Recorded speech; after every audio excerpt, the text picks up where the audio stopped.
Hai, di sini dengan aku Maradiana yang akan selalu bicara tentang spiritual dan masalah-masalah kehidupan kita dalam sehari-hari.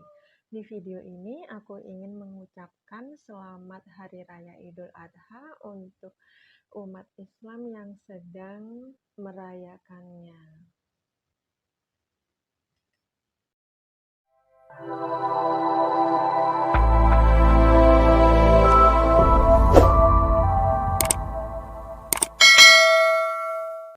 Saat aku membuat video ini, yaitu hari ini adalah tepat di Hari Raya Idul Adha tahun 2022. Hari Raya Idul Adha atau biasa kita sebut dengan Hari Raya Kurban itu punya cerita. Pada waktu aku SD ya, masih sekolah dulu, guru agama aku tuh sering sekali bercerita tentang nabi-nabi. Salah satu nabi yang beliau ceritakan adalah Nabi Ibrahim yang sudah lama menikah tapi belum punya anak. Lalu si Nabi Ibrahim ini siang malam berdoa agar dikasih anak sama Tuhan. Dan terkabullah doa-doa Nabi Ibrahim. Lalu Nabi Ibrahim mempunyai seorang putra yang diberi nama Ismail. Nabi Ibrahim sangat menyayangi dan mencintai Ismail. Suatu saat Nabi Ibrahim mendapat perintah dari Tuhannya untuk menyembelih Ismail. Dan Nabi Ibrahim pun melaksanakan perintah tersebut. Disembelihlah Ismail dan keajaiban pun terjadi. Ismail diganti dengan domba oleh Tuhan. Dan pada akhirnya domba itulah yang disembelih dan dibagi-bagikan kepada masyarakat, kepada para umat, dan Ismailnya selamat. Nah, begitulah kurang lebih cerita tentang asal-usul Hari Raya Idul Adha. Kalau ada kesalahan-kesalahan dalam aku bercerita, aku minta maaf. Dan yang ingin aku sampaikan dari cerita-cerita tersebut adalah yang sebenarnya atau makna dari cerita tersebut adalah yang disembelih itu adalah rasa cintanya Nabi Ibrahim kepada anaknya dan dibagi-bagikan kepada seluruh umat manusia. Dan sampai sekarang ini kalau kita itu mencintai anak kita melebihi cinta kita kepada Tuhan, maka Tuhan akan memisahkan dari kita. Bagaimanapun caranya. Ya, ada yang misalnya saja dibawa oleh pasangannya. Mungkin ada yang memang dipisahkan oleh maut.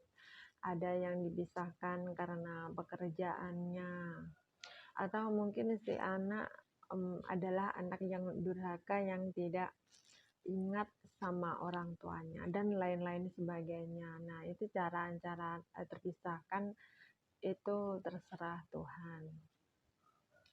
Nah, lalu apa yang dimaksud dengan mencintai melebihi Tuhan? Nah, contoh nih misalnya orang tua yang mencintai anaknya tapi cintanya melebihi cintanya kepada Tuhan. Ya, misal anaknya berbuat salah atau anaknya sedang melakukan kejahatan kepada orang lain. Nah, si orang tua tetap saja membela, tetap saja membenarkan dan menyalahkan orang yang menjadi korban anaknya. Nah, ini membuat orang tua jadi buta kebenaran. Ini kelihatannya orang tua menyayangi dan mencintai anaknya, padahal si orang tua ini sedang menjerumuskan anaknya.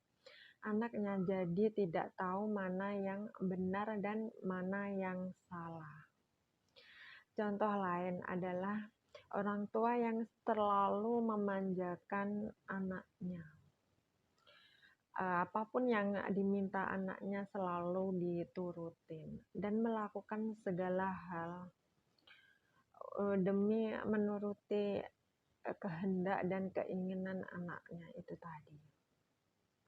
Nah, ini juga kelihatannya mencintai dan menyayangi anaknya, tapi yang sebenarnya orang tua ini menjadikan anaknya menjadi tidak bisa mandiri atau hidupnya ketergantungan kepada orang tuanya. Dan selanjutnya adalah contoh yang ketiga adalah orang tua terlalu menekan, ya, terlalu menggenggam anaknya. Misalnya saja anaknya ingin sekolah atau menuntut ilmu kemana, tidak boleh. Ingin bekerja di suatu tempat yang jauh, tidak boleh. Begini tidak boleh, begitu tidak boleh, harus selalu bersama orang tuanya, dan lain-lain sebagainya. Dan ini juga kelihatannya itu orang tua mencintai dan menyayangi anaknya, padahal ini membuat si anaknya tidak bisa berkembang. Tadi adalah contoh-contoh orang tua yang mencintai dan menyayangi anaknya melebihi cintanya kepada Tuhan. Dan masih banyak lagi contoh-contoh yang lainnya.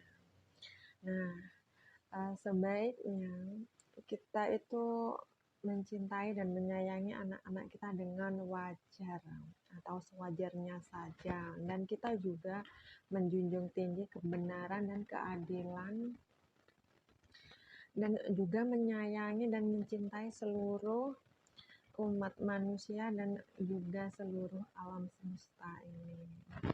Nah, sekian dulu video dari aku, semoga bermanfaat. Sampai jumpa, terima kasih.